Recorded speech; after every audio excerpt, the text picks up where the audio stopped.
Okay, guys. So, what brought you together to start working one with another? In the first place, beginning with the song "Ice and the Pine with Trees" on the album "Sonic Bullets Flirting from the Hip" of the Bambi Molesters from 2001. At the time, you've been in the Walkabouts, and of course, Dalibor had Bambi Molesters. Yeah, except obvious fact that I introduced you formally. But what was the catch that you started to work one with another? I don't know exactly. I mean, I remember I was asked to come to Novo Mesto, to the studio there, and put some acoustic guitar down on a track. So I brought my acoustic guitar, and I remember Dinko from the Bambi Molesters kind of pulled me off to the side and handed me a lyric sheet. He said, "What do you think about doing, singing?" I said, "Yeah, but I just brought my guitar. I mean, I don't know what to sing." And he said, "No, you should sing." And in the end, I don't think I really did the guitar, but I remember these guys were just out on the terrace drinking, and I was in the back room, with the headphones, figuring out how to sing this song. And we, in 2 hours, we had Ice and Pine Wood Trees. What was your first impression when you heard that? Well, we used to play this song.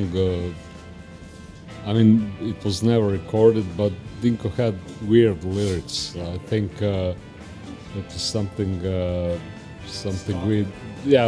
with baseball bat and killing in the first verse. So Chris was a little bit surprised about this fact, and then he needed to change the lyrics, and it was great. I mean, it sounded. I think we did like 1 or 2 takes. Yeah, that's right. But I remember he actually had these lyrics that Dalibor mentioned, and I was like, oh wow, I don't know if I can sing this. And then I remember he flipped over the page, and then he had these other lyrics that were much nicer. He said, well, maybe you could do these. I said, yeah, these I will do, not the ones with the baseball bat.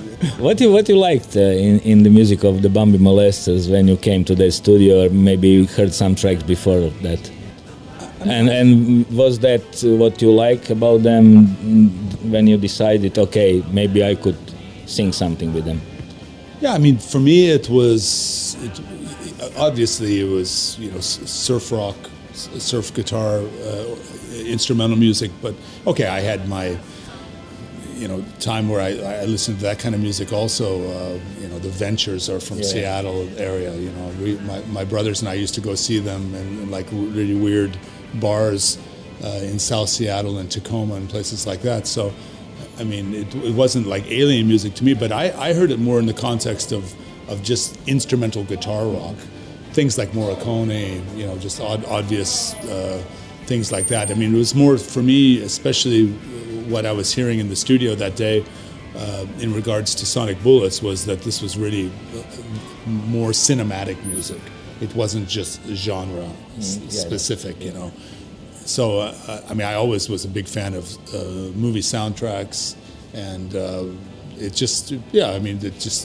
this music seemed, very natural to me. A lot of minor keys, which I always gravitate to minor keys anyway. So it was not like music from another planet. Yeah, sure. It felt very, natural to sing over a track like that. It didn't seem like it was a leap. It felt like, it's comfortable and sort of homey, and I liked them as people. We hit it off, that afternoon, so it was a good thing. And what was that first experience? I suppose that in that time you knew something about the Walkabouts or listened at least to some records of the band. Yeah, sure. We were kind of starstruck at the moment. And it was Sterling Hale also at that session. Yeah, and then I think we asked. I think the original idea was to have Chris playing guitar, like some acoustic on one of the songs, and then he said, "Oh, maybe you should have Terry Lee actually playing guitar because he's much better player than I am." And then we were thinking, okay, what to do, and then we thought about this Ice and Palm Trees thing. And then Terry Lee Hale ended up on Last Ride doing some kind of, like spaghetti western thing with his belt and whistling. And but it was a fun afternoon in the studio. Yeah. And when happened that on the base of that track, Ice and Pine with Trees, that both of you thought or decided, okay, maybe it's the time that should not be the only track that maybe we should do a completely another band, which means with the other name, The Strange, and it's some different story, and to start the first album, Night of Forgotten Films, that was released in 2004. I mean, it all happened pretty fast, but it was pretty natural because the first idea was they invited me just to guest with them a couple of times, and we would do that song, of course, and then I think we started to add one or two maybe covers, yep. And that's really what I mean. I would like come to gigs, I would sing 3 songs, I was happy, free beer, nice company, and but I don't know who actually said let's try to do an album or let's try to do a band, but it just really evolved out of this kind of already me guesting on their shows and maybe feeling like, well, maybe we should have more than 2 songs, and then there were 3, and then suddenly people were writing songs, and then suddenly we're like, well, are we actually working on an album? Even possibly we're working on a new band here. But it was not, I don't remember we ever really had this conversation like, let's start a new band. It just morphed very, very, in kind of a fast way, but also in a really natural way. And from your point of view, how different than it was when you started The Strange to work within the vocal instrumental group, because the Bambi Molesters primarily were instrumental rock band or surf rock band, a little bit broader than just ordinary surf rock band, or much more broader, but definitely instrumental band. Well, I think at that time we needed the break from playing instrumentals, It was maybe kind of, let's do something completely different, and just to try ourselves in something, because Dinko and I were listening to all kind of stuff. I mean, we are not that kind of people that listen only to like traditional surf band, and let's be careful not to add horns or violins, blah blah blah. Then it was kind of exciting to do something else with somebody who is actually like original singer with like decent lyrics. It was for us kind of exciting at that time. And how different, Chris, for you was to work within The Strange when you're comparing your work within the Walkabouts, where you've been the leader, of course, with Carla, but that was kind of Americana band. This is something different, and so on and so on. And were you also responsible for all the lyrics, or just some of the lyrics? And lyric-wise, what would be the main difference between writing songs for the Walkabouts and writing songs for this first album of The Strange? I mean, first off, I think musically it was already something that I felt it was already opening up, different ideas for me. I mean, it was, it's obviously not the Walkabouts. So the other thing was, in the Walkabouts, I basically wrote all the songs, lyrics and music. And we started immediately, like Dalibor and I were collaborating on songs. Mm-hmm. So that's something I had done a little bit, but I hadn't done it really that much before. So that was already like moving, into much. I mean, he had really strong musical sketches. I mean, he had some things that were basically finished. And, it's like, what do you think of this? And I said, that sounds really cool. I can try to do a melody and lyrics over it. So it was an expansion of what I had done, in terms of co-writing and trying to, let's say, look for a different, different sound. I mean, it immediately moved things in a different direction. But also, like I said, it felt very natural. I mean, it was not like, you're going from playing like, I don't know, heavy metal to reggae. It didn't feel like that. It felt really just like smoother transition. Smoother transition, like something I understood. I think this melancholy aspect of what they do, Also, I think, it's very melodic songs. melodic which is songs. also Yeah, the yeah, walkabouts as exactly. So there's melodies. There's always strong melodies. And I think that's really the commonality of the whole thing. So when you clicked on this Ice and Pine with Trees, 2001, then we had Nights of Forgotten Films as a full album of The Strange in 2004. So why we waited for another 14 years for the second album, Echo Chamber, which was released in the autumn of 2018? I don't have a Proper answer. answer to this, because time It's a strange thing. yeah. I mean, for us, when somebody says it's like 14 years, we don't. I don't know. Think of that in terms of time, and the thing is that we had an album to make 2010, and each of us had some, like, we got babies in the band and stuff, so we actually came together 2010 to record As the Dark Wave Swells, and that Chris was producing. Then we did the live DVD, that was already 2011, and then Chris started to work with his own label, Glitterbeat. He was more in Africa than in Europe, I think. And we actually didn't see each other, I think, for 3 or 4 years. I mean, we just, 3 years. I mean, we didn't lose the touch. Yeah. I mean, but we just didn't come together, because of some obligations we It had. was your 20th. Your 20th anniversary concert for the Bambi Molesters. Yeah. We did like a strange set within that, and that went. It seemed like it was even better than what the band had sounded like, first time around. And then, well, where we're sitting now, I guess it was 2 years ago, they invited us just out of the blue to come and play, and as part of their 10th anniversary here at Vintage Industrial Bar, and that was, I mean, we all said, yeah, that sounds fun. It always was fun when we played, and that night was really special, I think. I mean, it was, at least for us, I think the audience also dug it. For us, it was like, wow, this really works. This is something that's, still has this buzz about it. So I think that was really the turning point. I mean, we can thank these people. I mean, probably, I don't know. We might have gotten back together, but sometimes it just takes somebody to say, hey, you have a concert, and actually to show up for the concert and play. Okay, I hope that we will not wait another 14 years for the third album of The Strange.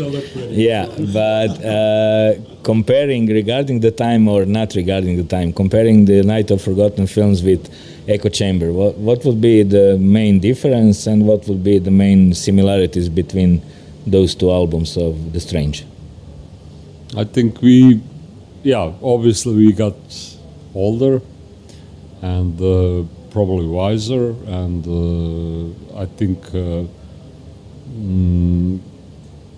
speaking of me, I have probably kind of a little bit different music taste than I had maybe 15 years ago, and I wanted to try something else, but not, that was subconscious. It was not on purpose. Let me do something, new, but I had some songs already written up, and then Chris made lyrics, and then all the people from the band collaborate. The other people wrote songs. Luka Benčić wrote songs. And we had the budget finally to have proper arrangements, let's say. And the first record we made in, I think, 5 days total, including mix. Yeah. I mean, I remember Phil and I think Dinko did the last, guitar overdub, and literally it was like, okay. 5 minutes later, it's like, okay, now we start the mix for the whole record. I mean, there was not even a cigarette break. We just went, bam, right into mixing it. I mean, this was really a much different sort of process. I mean, it was also a very heavy and not always easy process, but we had time to kind of pursue ideas that we would have never been able to on the first record. That's okay. Would I be wrong if I say that, for me at least, the Nights of Forgotten Films was more like the Bambi Molesters plus Chris Eckman, and Echo Chamber was really this strange, like something completely different? And could you tell me, lyric-wise, some maybe difference in the vein, what was the focal point of Nights of Forgotten Films lyric-wise, and what could be the focal point of the lyrics on Echo Chamber? Is there any storylines, or should I say something like red tape that goes through Echo Chamber, for example? I think with Nights of Forgotten Films, I think you're right. I mean, I think it was more about me trying to fit into what they were doing. Even the songs that I wrote for it were really thinking about the Bambi Molesters and their sound and trying to find, like a middle point. And this one, we started really wide. I mean, when Dalibor was sending the first songs, there wasn't really this obvious connection to, let's say, what the Bambi Molesters had done before or what the Strange had done before. It seemed very much that these were songs that were standing on their own. I mean, lyrically, I don't know. I mean, it's these sort of melodies that are on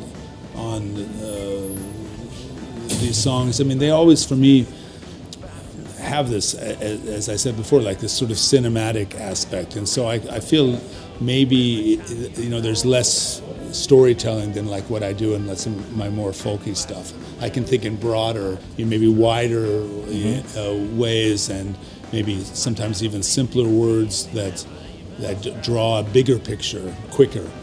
But also, I think there's songs on this record like anything that anybody's doing at this point in time that probably, echo, like the title, echo the times that we're living in. I mean, I think Echo Chamber's about that. I think it's about just this cacophony of nonsense that we're all subjected to, in most countries in the world at the moment. And I mean, I would say that the songs are not obviously political, but there's maybe more of a political slant to this record than certainly Nights of Forgotten Films, which was more like widely romantic and widescreen, cinematic, and it's a little bit different with this record. Yeah.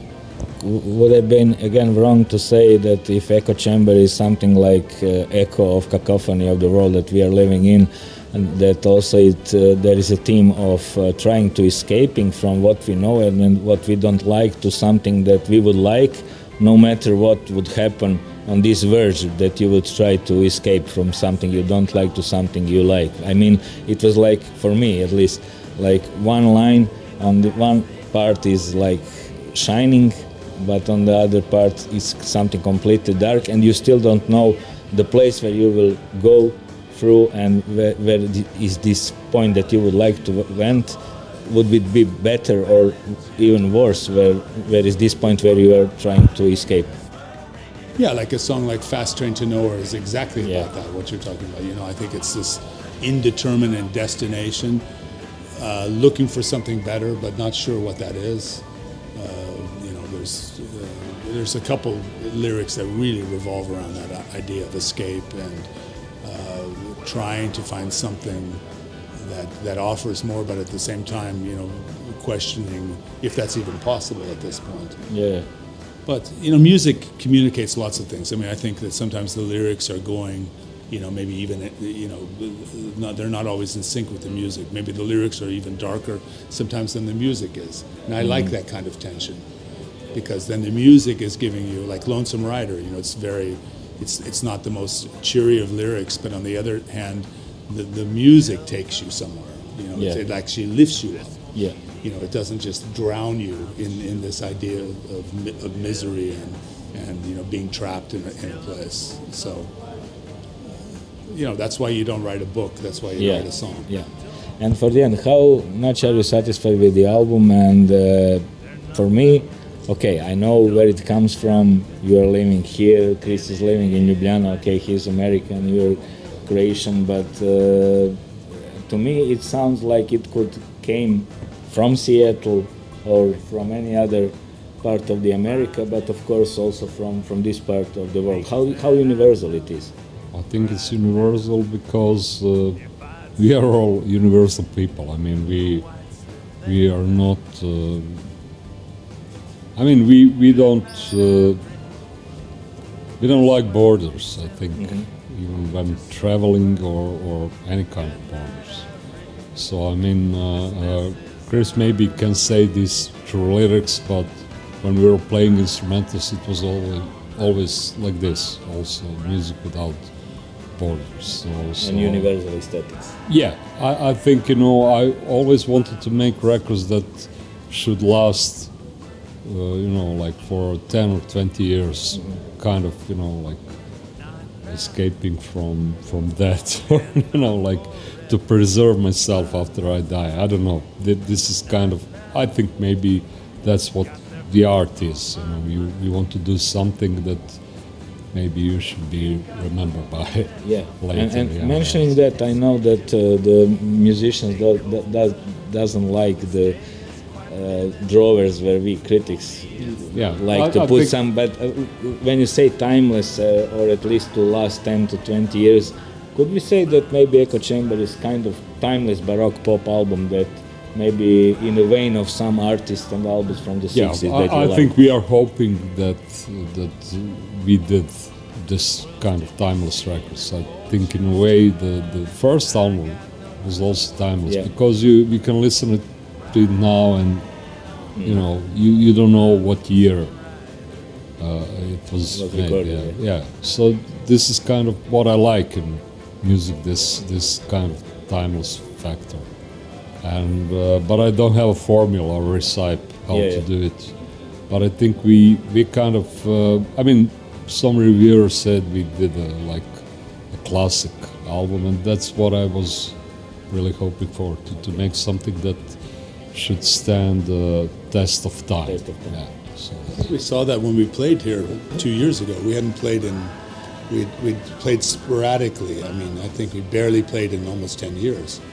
And when we got those songs out back on stage, you know, full house audience, I mean, I realized, wow, these songs still resonate with people.